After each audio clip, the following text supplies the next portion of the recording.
ద్వారా అనేకులు ప్రభువా కాలక్షేపం చేస్తున్నటువంటి దినాల్లో మమ్మలను మీరు ప్రేమించి మీ మాటలు వినటానికి, మీ రాజ్యం కొరకు మేము సిద్ధపడటానికి మాకు ఇచ్చిన అవకాశాన్ని బట్టి వందనాలు. సంవత్సరం గతించిపోయింది. మరొక సంవత్సరంలో నాయనా మా తీర్మానాన్ని మీరు స్థిరపరచండి. మేమేమై ఉన్నామో ప్రభువా మీ వాక్యము ద్వారా వెల్లడి చేయండి. మా బలహీనతలను మాకు చూపించండి. నా ప్రభువా మమ్మలను బలపరచండి. నా కుమారుడా తిమోతి, క్రీస్తు యేసు కృప చేత నీవు బలవంతుడు కమ్మని పౌలు ఏ రీతిగా నాయన తిమోతిని హెచ్చరించాడో, ఇదిగో నాయన నేటి దినపు ఆరాధనలో పాల్గొన్నటువంటి మమ్మలను మీ వర్తమానాల ద్వారా బలపరచండి, సహాయం చేయండి. విశ్వాసంలో మమ్మలను స్థిరపరచండి.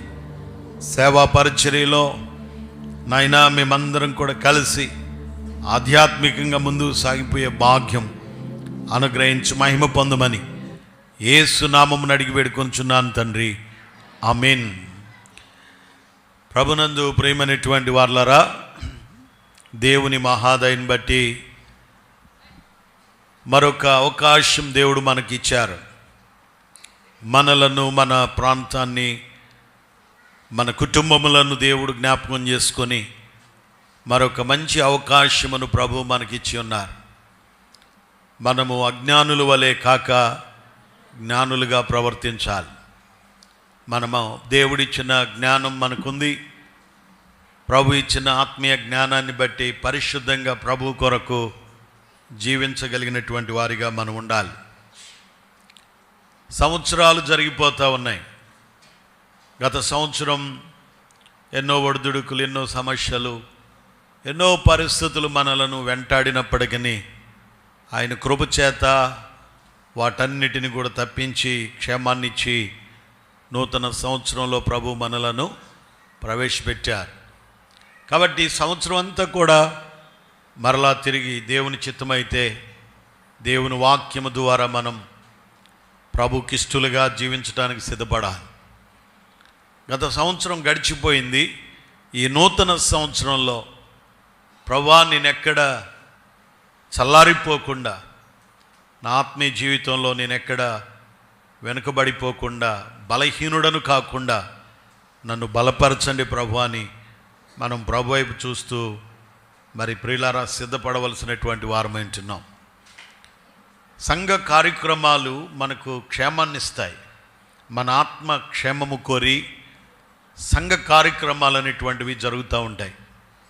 నేను మరలా చెప్తున్నాను, మన ఆత్మీయ క్షేమం కోరి సంఘ కార్యక్రమాలు జరుగుతుంటున్నప్పుడు మనం ఖచ్చితంగా ఈ దినాల్లో సంఘ కార్యక్రమానికి ఎక్కువగా ప్రాధాన్యత ఇవ్వండి. నేను మరలా చెప్తున్నాను, దేవుని సేవలో ఉండటం అది ఆశీర్వాదం. మీకు మాత్రమే కాదు, మీ బిడ్డలకు కూడా అది ఎంతో ఆశీర్వాదం. దేవుని సేవలో ఉండటం, దాని ఫలితం తర్వాత చూస్తారు. దాని ఫలితాన్ని తర్వాత మీరు తప్పకుండా చూస్తారు. దేవుని సేవలో చక్కగా మనం ముందుకు సాగిపోవటం ద్వారా, ఆసక్తి చూపించటం ద్వారా దేవుని యొక్క మేలులు కుటుంబాల్లో దేవుడు చేస్తాడు. చూడండి, గత సంవత్సరం ఎన్నో సమస్యలు, పిల్లల సమస్యలు, వ్యాధులు, బలహీనతలు, ఆర్థిక సమస్యలు, ఇలాగ చెప్పుకుంటూ పోతే గత సంవత్సరాల్లో అనేకమైనటువంటి ప్రమాదాల నుండి దేవుడు మనలను కాపాడాడు. దేవుడు తప్పించాడు. మనం మర్చిపోకూడదు. అప్పుడు చేసిన మేలులు మనం గుర్తుకు తెచ్చుకోవాలి, జ్ఞాపకానికి తెచ్చుకోవాలి. హాస్పిటల్లో ఉన్నప్పుడు ఎంత ఇబ్బంది పడి ఉంటామో, పిల్లలు కానీ పెద్దవాళ్ళు కానీ.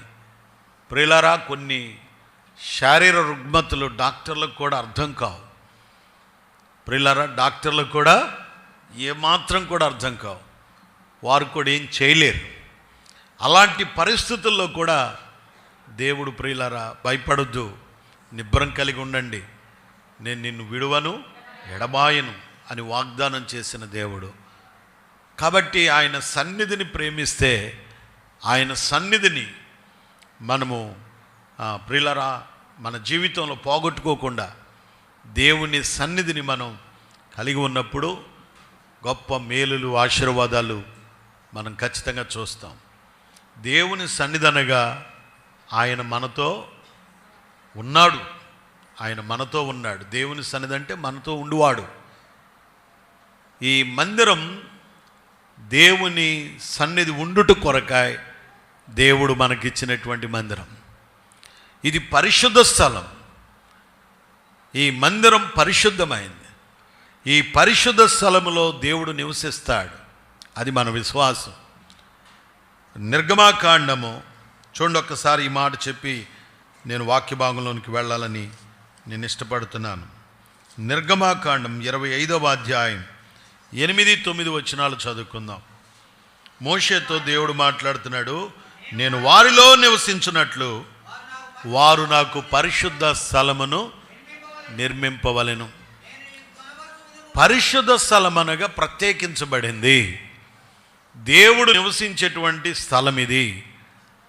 కాబట్టి నేను వారితో ఉండునట్లు, వారిలో నివసించున్నట్లు నాకు పరిశుద్ధ స్థలమును నిర్మింపవలెను. నేను నీకు కనుపరచు విధముగా మందిరము యొక్క రూపమును దాని ఉపకరణములన్నిటి రూపమును నిర్మింపవలెను. ఇప్పుడు చెప్పండి, మందిరం అనగా దేవుడు చెప్పాలి, దేవుడు నివసించేటువంటి స్థలం, ఆయన సన్నిధి ఉండేటువంటి స్థలం. దేవుని సన్నిధి మన మధ్యలో ఉంది, అది మర్చిపోవద్దు. పిల్లలైనా, పెద్దలైనా, యవనస్తులైనా చాలా క్రమంగా ఉండాలి. దేవుని మందిరంలోనికి వచ్చిన తర్వాత బయటికి లోపలికి తిరగటం మంచిది కాదు. బహుశా ఉంటే 2 గంటల ఆరాధన ఉంటుంది, 2-2.5 గంటలు మనము ఆరాధన సమయం జరుగుతూ ఉంటుంది. మరి పిల్లలు వెళ్తున్నారు, స్కూల్కి వెళ్తున్నారు, వాళ్ళకు ఉదయం స్టార్ట్ చేశారనుకోండి, 9 గంటల స్కూల్ స్టార్ట్ చేస్తే ఎన్నింటికి వదిలేస్తారు? భోజనానికి వదిలేస్తారు. మళ్ళీ 2 గంటలకు స్టార్ట్ చేసి చెప్పండి 4-5 గంటల వరకు. ఇంకొంతమంది ఏంటంటే ట్యూషన్స్ కూడా అక్కడే జరుగుతూ ఉంటాయి. 7 వరకు 8 వరకు కూడా అలాగే ఉండేవాళ్ళు. 10th కానీ ఇంటర్మీడియట్ కానీ కొంచెం పై తరగతులు చదివే వారికి ఏంటంటే ఎక్స్ట్రా క్లాసులు పెడుతూ ఉంటారు. మరి అంత ఓపిక వారికి ఉన్నప్పుడు కనీసం 2.5 గంటలు దేవుని మందిరంలో కూర్చోలేరా? మీరు ఆలోచన చేయండి. ఎందుకు కార్యాలు దేవుడు చేయడు? బయట విషయాలకేమో గంటల తరబడి నువ్వు ప్రాధాన్యత ఇస్తున్నావే, దేవుని మందిరంలో 2 గంటలు 3 గంటలు కూర్చోవడానికి ఏమండి ఆ చీమలు బాగుతున్నట్టు ఒక్కొక్కడు లోపలికి బయటికి తిరుగుతూ ఉంటారు. ఇది ఎంత మాత్రం సరైనటువంటి క్రమం కాదు. ఇంత విశాలమైన మందిరాన్ని దేవుడు ఎందుకు ఇచ్చాడు? ఆయన సన్నిధి మన మధ్యలో ఉంచటానికి దేవుడు ప్రియులారా ఇంత మందిరాన్ని ప్రభు మనకిచ్చాడు. నేను ఒక మాట చెప్తాను, మనం అందరం స్థానికులం కనుక నేనేంటో మీకు తెలుసు, మీరేంటో నాకు తెలుసు. అర్థమైందా మీకు? మనమందరం ఎవరని చెప్పండి? స్థానికులం. ఇటు విజయవాడ నుంచి వచ్చే కుటుంబాలు కానీ, లేదు పెనమాక నుండి వచ్చే కుటుంబాలు కానీ, మంగళగిరి నుంచి వచ్చే కుటుంబాలు కానివ్వండి, ఇలాగా స్థానికులు అన్నమాట. ఇక్కడ డోలాస్ నగర్ నుండి వచ్చే కుటుంబాలు కానివ్వండి, నేనేంటో మీకు తెలుసు, రెండోది మీరేంటో కూడా నాకు తెలుసు అన్నమాట.